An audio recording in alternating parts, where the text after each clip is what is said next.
Elias had always hated the old Victorian house on Elm Street. It wasn't the peeling paint or the warped floorboards that creaked like arthritic bones underfoot. It was the attic, perched at the top of a narrow staircase that smelled of mildew and forgotten time. It was a place where dust motes danced in slivers of light like tiny malevolent spirits. His grandmother, the last owner before him, had sworn it was just storage boxes of yellowed letters, rusted heirlooms, and the ghosts of family secrets. But Elias knew better. He'd heard the stories from the neighbors, whispers that slithered down the vents at night, voices that mimicked the cries of lost children. He'd inherited the house 6 months ago, after Grand's sudden death. The lawyer had called it a windfaller, sprawling 3-story relic in a quiet suburb, mortgage-free. Elias, a 32-year-old graphic designer scraping by in a cramped apartment, couldn't say no. But now, unpacking the last of his boxes in the dim glow of a single lamp, he regretted it. The house felt alive, watching him with invisible eyes. That night, as rain lashed the windows like accusatory fingers, the whispers began. At first, they were faint, like the rustle of leaves in a breeze. Elias lay in the master bedroom on the 2nd floor, staring at the cracked plaster ceiling. Elias, it seemed to say, soft as a sigh. He bolted upright, heart hammering. The wind, he told himself. Old houses settle. But when he pressed his ear to the floorboards, the sound grew clearer. A child's voice, high and plaintive. Come up, ... come play ... He laughed it off the next morning over black coffee, the sun burning away the shadows. Work kept him busy, deadlines for logos and brochures that paid just enough to keep the lights on. But by evening, as twilight bled into the sky, the whispers returned. This time, they weren't content with the floor. They seeped through the walls, threading into his dreams. He saw her then, in the haze of sleep. A girl no older than 8, with tangled auburn hair and eyes like polished obsidian. She stood at the top of the attic stairs, beckoning with a pale hand. Been waiting, she said, her voice a melody of sorrow and something sharper, like broken glass. Elias woke drenched in sweat, the sheets twisted around him like restraints. He fumbled for his phone to 17 a.m. The house was silent now, oppressively so. But curiosity, that treacherous serpent, coiled in his gut. Gran had left a key to the attic door, dangling from a chain in her jewelry box. He'd found it weeks ago, but never used it. Tonight, with the whispers echoing in his skull, he couldn't resist. The staircase was steeper than he remembered, each step groaning under his weight. At the top, the door loomed a slab of oak scarred with deep gouges, as if clawed from the inside. The key turned with a reluctant click, and the door swung open on hinges that wailed like the damned. Dust billowed out, catching in his throat. He flicked on his flashlight, the beam slicing through the gloom. Boxes teetered in precarious stacks, shrouded in cobwebs that clung like funeral veils. An old rocking chair sat in the corner, swaying imperceptibly. And there, in the center of the room, was a doll. Porcelain, skinned with jointed limbs, its glass eyes stared up at him from a nest of faded lace. It hadn't been there when he'd peeked through the keyhole as a kid, had it?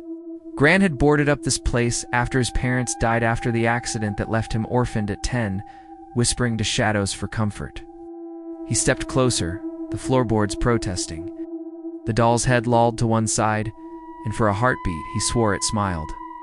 Elias, the whisper came again, not from the walls this time, but from the doll's painted lips. He froze, pulse thundering in his ears. It was just his imagination, amplified by exhaustion. He reached out to touch it, cold china under his fingers, unyielding. But as he lifted it, something shifted in the shadows behind a stack of crates. A rustle, like small feet pattering across wood. "Who's there?" His voice cracked, swallowed by the attic's vast emptiness. Silence answered, broken only by the patter of rain on the roof far above. He swept the flashlight beam around. Nothing. Just relics of the past, faded photographs of stern ancestors. A trunk spilling moth-eaten dresses, a mirror cracked like a spider's web. In the reflection, though, he caught a glimpse of movement. Small figure darting behind him, auburn hair flashing like a flame in the dark. Heart slamming, Elias spun, empty. He backed toward the door, doll clutched absurdly in his arms like a talisman. But the whisper swelled, a chorus now, overlapping in eerie harmony. Play with me, ... Stay forever is coming, ... He fled down the stairs, slamming the door and locking it with trembling hands. In the safety of his bedroom, he shoved the doll under the bed and poured a glass of whiskey, neat. Aye. It burned going down, but the voices didn't stop. Gah. They burrowed deeper into his thoughts, twisting memories. He remembered the accident now, not the official story of a drunk driver, but the truth Grant had whispered once, drunk on sherry. His parents hadn't died in a crash. They'd gone into the attic one stormy night, chasing whispers of their own, and they never came down. The next day, Elias called a locksmith to reinforce the attic door. He told himself it was paranoia, that grief and isolation were playing tricks. He threw himself into work, sketching feverishly at his desk. But the designs bled into nightmares, logos of twisted faces, brochures advertising eternal games. They weren't just calling, they were telling stories. Elias lay awake, ear pressed to the ceiling, listening as the girl's voice wove tales of the house's first owners. And a family in the 1890s, shattered by loss. Their daughter Eliza had vanished one autumn evening, last seen climbing to the attic with her favorite doll. Searchers found only scratches on the door and smears of what might have been blood. The parents, driven mad, followed her up one by one, lured by pleas that echoed through the vents. Join us, the voices murmured to Elias now, laced with a hunger that made his skin crawl. She's lonely. We're all so lonely. He tried to leave that morning, packing a bag with shaking hands. But the front door wouldn't budge as Wolin in the frame, or so he thought. The windows stuck fast, latches rusted shut. Panic clawed at him as he pounded on the glass, screaming for help that never came. The street outside was empty, the neighbors' houses dark as tombs. When he finally forced the door open with a crowbar from the garage, the world beyond warped like a funhouse mirror, trees twisting into gnarled fingers, the sky a bruised purple that pulsed with unseen eyes. It was the house, he realized, gasping in the threshold. It had him now, same as it had them. Stumbled back inside, slamming the door, and the whispers laughed soft, tinkling peals that slithered down his spine. Desperation drove him back to the attic that night. Armed with a hammer and flashlight, he climbed the stairs, the air growing frigid, his breath fogging like a dying man's last gasp. The door hung ajar, the lock he'd paid for mysteriously broken. Inside, the doll sat upright in the rocking chair, head tilted as if listening, and there she was, Eliza or her echo, perched on a trunk with knees drawn to her chest. Translucent, shimmering like heat haze, but her eyes, oh, those eyes were solid, black voids that drank the light. You came, she said, her voice a silken thread wrapping around his throat. Not a whisper now, but spoken, clear as a bell tolling midnight. Elias staggered back, hammer raised like a crucifix. This isn't real. You're not real. She tilted her head, mirroring the doll. I am as real as you make me. They all came, you know. Mother first, then father. They played my game, hid in the shadows until the dark hid them forever. She unfolded her limbs, standing with unnatural grace, her dress a tattered shroud fluttering in a breeze that wasn't there. Your Gran tried to warn you. She locked me away, but blood calls to blood.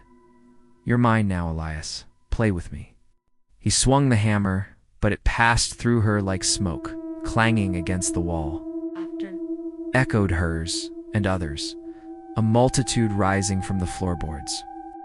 Faces pressed against the wood, pale and pleading, mouths opening in silent screams. His parents among them, eyes hollow, hands outstretched. Join us, they chorused, voices blending with Eliza's. The air thickened, the temperature plummeting until frost rhymed the windows. Elias ran, but the stairs stretched endlessly, each step a mile of writhing shadows that tugged at his ankles. He burst into the bedroom, barricading the door with the dresser. The whispers seeped under it, a tide of murmurs, names, secrets, the mundane horrors of lives unlived. Sleep came unbidden, dragging him under like quicksand. In the dream, Eliza sat at the foot of his bed, doll in her lap, stitching shadows into shapes, effigies of the lost, their eyes flickering with stolen fire. Dawn broke gray and indifferent. Elias woke to find scratches on his arms, thin red lines spelling her name, Alicia. He bandaged them, hands numb, and called the realtor, babbling about selling. But the line crackled with static, and a child's voice cut through. Too late. The game's begun. Days blurred into a feverish haze. The house reshaped itself subtly, walls pressing in like a coffin lid. The attic door, once at the top of the stairs, now appeared in corners, in mirrors, even in the reflection of his coffee mug.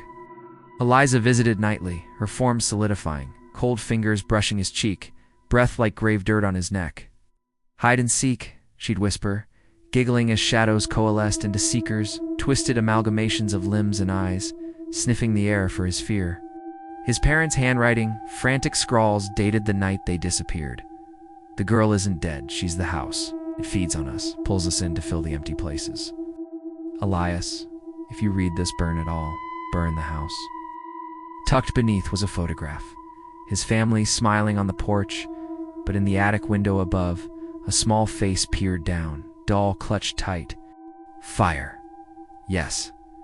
Elias doused the attic in gasoline from the garage, the fumes stinging his eyes. He struck the match, flames leaping like eager tongues.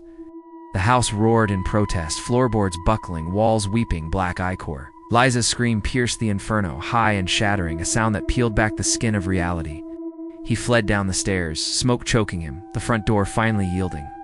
Outside, the world righted itself. Blue sky, chattering birds, neighbors mowing lawns, as if nothing had happened. Elias collapsed on the grass, coughing, watching flames devour the eaves. Sirens wailed in the distance, but he felt ... free. The whispers silenced at last. Firefighters arrived too late to save much. They pulled him away as the roof caved, the attic a maw of orange fury. "Arson?" one asked, but Elias just laughed, hoarse and broken. The house was gone. Eliza was gone. He moved to a motel on the edge of town, the insurance payout enough for a fresh start. Nights were quiet there, the walls thin but empty. No whispers, no shadows. He even dated a barista with kind eyes who laughed at his jokes. Life stitched itself back together, thread by fragile thread. One evening, 6 months later, unpacking the last box from storage, he found it, the doll. Pristine, lace unstained by fire, glass eyes gleaming. It sat atop his new apartment's bookshelf, head tilted in that familiar way. He reached for it, heart stuttering, but his hand passed through weight.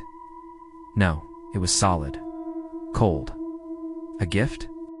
No, he'd thrown it out. Burned it. Then he heard it, a soft creak from the ceiling. The apartment had no attic, just a flat roof. But the sound persisted, pattering footsteps overhead, growing closer. Elias the whisper slithered down from the vents, from the walls, from the doll's unblinking stare. "I found a new place to play. And you're it."